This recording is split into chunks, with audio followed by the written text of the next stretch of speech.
If that's what counts, that's what counts. You know, I've been a fan of. I knew who Zero was, obviously, prior to Evo last year. But to me, it was just like, yeah, Zero's this dominant player. Yeah. You know, like I've watched a lot of his matches because he's always in grands and stuff. But after he won Evo, he made a video talking about I won, so I just won Evo, and I'll never forget him saying, going into the tournament, I wanted to make sure that every single day of Evo, I woke up at 8 a.m., I ate a big breakfast. I got in 2 hours of practice. I had made sure I got a full night's sleep before. I drank a lot of water. I was always in my best condition, working on matchups, knowing who was in my bracket, going over everything. And I was just so impressed by his professionalism. And he really sets the tone for the whole scene, I feel like, for all of Smash 4, being such a dominant player and such a pro, like such a pro's pro. And I really respect that about him. So it seems that we have Nairo and Y.b.M coming up on the stream. Let's see if Y.b.M has a better time of it than Mook did. Y.b.M got first seed in his pool, and he was able to take out Blank to make it this far. And then Nairo, first seed, also took out Mook. Yeah. So very interesting. And this is a matchup I feel like we're going to be seeing a lot more of in the future. ZSS versus Ryu, where these players, these two characters are high top tiers, whatever, however you want to put it. And I think we're going to be seeing a lot more of them. Definitely. I think now more and more players are kind of shifting to trying out Ryu more seriously. Yeah. Now that a lot of options got changed, so loving to see how he plays this matchup. Oh, that's a really dangerous spot for Ryu to be in. Interesting how Nairo didn't hardly zare at all against Mook, and now he's already zared 5 times. Yep, you definitely want to keep Ryu out. You don't want to let him get any of his combos. Done. And oof. Runs in with a massive ledge snap back air, double jump up, forward air. Takes him out. Y.b.M's gotten a couple stray hits, and that's it. Meanwhile, Nairo's been going to work. I love the up smash uses by Nairo because it's going to beat out the focus armor. Absolutely. It's a multi-hit. It's going to just go straight through it. Yeah, he doesn't have to be as afraid as we get our game audio back. They really changed the music. It's the same music from yesterday. Highland, please. 1, 2. Okay, good. Good defensive option for Y.b.M. Not fooled. Really pays for that focus attack. The soft-headed dare, not able to sweet spot the ledge, and gets it pays for it. This is all good damage. Flip kick to take it. Wow, what a clean edge guard. We just saw one of the weaknesses of Ryu. When he's off stage, coming down, he's high up there.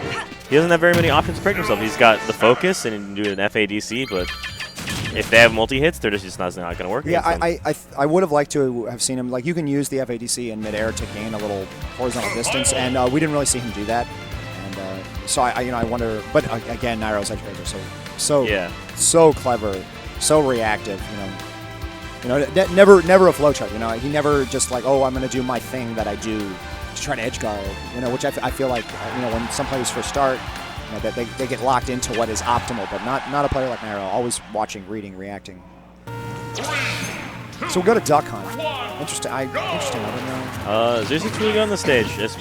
Ryu can kill off the top, but if they were going for that, it might as well have gone to Town City. So not sure what the idea behind this besides maybe comfort. Oh my gosh. He's living. All right, Ryu with a weight value of 100, quite above average weight. Able to live that, but takes massive damage. Oh, good job. Block the paralyzer. All right, he gets a forward tilt into a nair, but it's like not really sustaining anything. All right, that was he should have known that. No punish on that. Too far away to punch that whiff grab. Interesting. He's using normal Hadoken instead of the red Hadoken. Okay, he gets some bows and Shoryu. Oh, that hurts. Oh no! I think he accidentally held up. Ended up dying off that second hit. I think, that seems like just maybe he thought the up B was coming. Just the worst DI. Okay. Now we're just looking so comfortable. There you go. FADC usage, not getting anything off of it, but he needs that mix-up to start things up. There you go. Gets the armor. Oh, trapped in the platform. Oh, massive damage.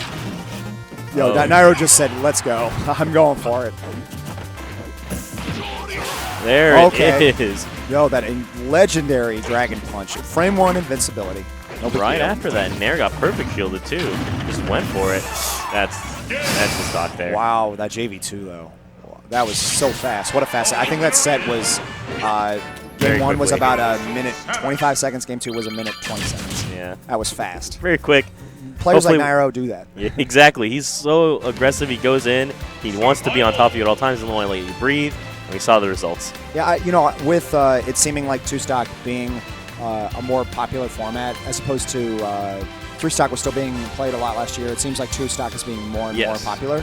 That I hope that we start going to more best of 5s throughout, top 32 and maybe even top 48, because with players like Nairo and Zero putting in 3-minute sets, it's like, well, let's make a best of 5. Let's get a little more smash in there.